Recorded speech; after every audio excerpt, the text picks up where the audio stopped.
Mr. Cholakian, thank you so much for joining us on A-Newz. We're here at COP29. I wanted to start by asking you about this link between climate change and global security. Could you just explain to us the links between the two, the security risks that we're now starting to experience as a result in our changing climate? Happy to do so, but let me correct your English, my friend. It is not a link, it is one and the same. There is no division whatsoever. Let me take it from this point and then stretch it out a little further. The role of the military individual, the soldier, contemporary role of the soldier, is that of somebody helping in the times of flood, disaster. They're going to assume that role. So they are, in that capacity, they are military providing service to the civilian sector, their own civilian sector. That comes into play right there. I realize that, and many realize that, not everybody in defense is quite on that same page. The moment you mention climate change to somebody in defense in the West, you've hit up a very delicate matter. Politically, it embraces, or it embraces the philosophy that maybe it's not consistent with whatever their philosophy is. But no, every day it's going further and further in that direction. And if you look at the reports being produced by Washington, DOD reports, Department of Defense reports, they're strictly embracing, they're incorporating climate within the context of those reports. How important and how difficult is it to get consensus in this area? In the role that you do you find that everybody's listening? Is it difficult to persuade government entities, contractors to wake up and realize how urgent, the situation is? Again, I want to correct you. No, you don't go in mentioning climate change. Yeah. It's the environment we are operating within. It's the field of operation. And that's just, it's no different than when you're a ski racer. It's the conditions of today. It's either icy, snowy, powdery. You just go and say, this is the environment we're operating in. If you were to go in and suggest, oh, by the way, the environmentalists have indicated this, you will be relegated to something less than acceptable. So that would be leading with the chin from a boxer's point of view. Precisely. Metaphorically, you hit it right on the target. So this is not a niche topic and should not be presented as one. This is the totality of the situation that we all face today. Yes, exactly. And also, don't forget, when you go into, for instance, an area absent of water, climate and water influence, you're going to have migration coming right into your battle environment. So that becomes part of that sphere of operation. And so that, and then immigration, everything going along with it. Oh no, it's one, and I reiterate, it is one and the same. It should not be entertained outside of that scope. Does that then speak to something perhaps that people need to think about more widely? Do we need to rethink the words we use? Do we need to rebrand this important work in order to connect with people in a more effective way? I want to answer your question with this experience that I personally went through. I came out of early retirement. MIT asked me if I'd come to a classified meeting one day, shortly after I came out of early retirement, for Mr. Bin Laden, incidentally. Now, I went in this meeting, didn't know anybody. I was then maybe 55 years old, give or take, and I sat there listening to a cyber attack scenario. I didn't bring anything to the table, and I got up to leave, and my host, said, "Egon, you've said nothing." And they all looked at me, and I was expected to have said something. I didn't. And I said, okay. And I said, I want to surrender. What do you mean? I said, you said I was under cyber attack. I wish to surrender. You can't surrender. Well, then I'm not under attack.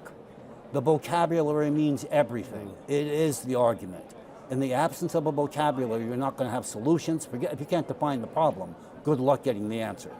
So yes, you're absolutely on target, my friend. You have to have that vocabulary correct. So this points almost to a new or emerging area of work that perhaps, because one of the things that we've heard about this week is the importance of taking the people with you.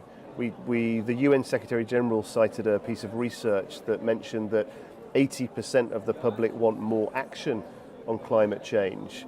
But from what you're suggesting, perhaps there's more work to do in explaining to people that this is not a niche or, far in the future type activity. This is something that impacts them right now in a way that's very close to home.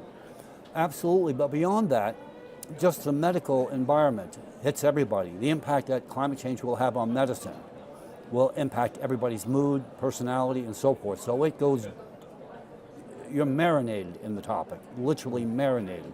And again, until the vocabulary changes, it has to jettison the old vocabulary. People are going to be resistant to accepting that. Just give it a new title. The narrative has to change. Governments are there to provide narratives. I can't think of any other duty that a government does. Right now, they have not given a narrative, good, bad, or otherwise. There is no narrative. Either the poor nation or the wealthy nation. There is no narrative. So until somebody puts that in place, then you start thinking. Can I turn to ask you about this region? We spoke off camera that you're someone returning back to this country after many years of being away. Can I ask for your reflections on what you've seen, the changes to this country, and also what you feel are the kind of key opportunities and challenges ahead? Whoa, that question is so important to me. I'm going to stretch it a little further. You didn't ask me to, but I'm just going to do it. I talk to young people, educated young people looking for careers. And I'll tell them the hottest country I believe in the world today for opportunity is a place called Poland. And why? It represents Eastern Europe. Central Asia is right over here next door. In the West, if you say Central Asia, the mind's eye will take you somewhere near Japan or somewhere over there. That's Asia to them. When you mention Central Asia, nobody has any idea what they're talking, good, bad, or otherwise. Now you host an event like this here. I personally come over, having been away for centuries, and you realize that people are friendly, they're receptive. The press has not done justice for them overseas. And so right now, I come back, and the message I'm carrying back is, hey, they were receptive. They're not quite what has been reported to be. The young people here today, all these volunteers, nice little children, obedient. I wish our kids were half as obedient and half as disciplined as they are. So they have everything to be proud of. Have they changed? Yes. In the Soviet period, the whole Soviet Union period, the Soviet government collectively, all the junior subordinated countries, did everything within their power to be obedient to the West when it came to honoring a debt. Because they had no foreign currency, they had to place total reliance on foreign currency. And in order to be bankable, they had to make sure they complied with the payment schedules, everything. So I was a Comic-Con finance person, only 50 of us in the world at the time from the West. So I was approved by the Ministry of Finance, Russia, and then also State Department, US. I would go in, they would be there with the documents signed, sealed, and delivered, meticulously, flawlessly executed, because they didn't want to have any reputation of being second class. Now, no, you don't get that. So now you're seeing all the individual communities, all the different countries, develop their own personality. Are they good people? Are they creditworthy? Are they not creditworthy? What is their political leaning? What's their reputation internationally? That's it. So I see that when I go to individual countries. Some really aspired, rose to the rank. Some are relegated and gone down to the trash. Wow. Mr. Cholakian, it's been a real pleasure speaking to you. Thank you so much for sharing your insights here on A-Newz. I enjoyed it very much, my friend. Thank you. Thank you. Thank you.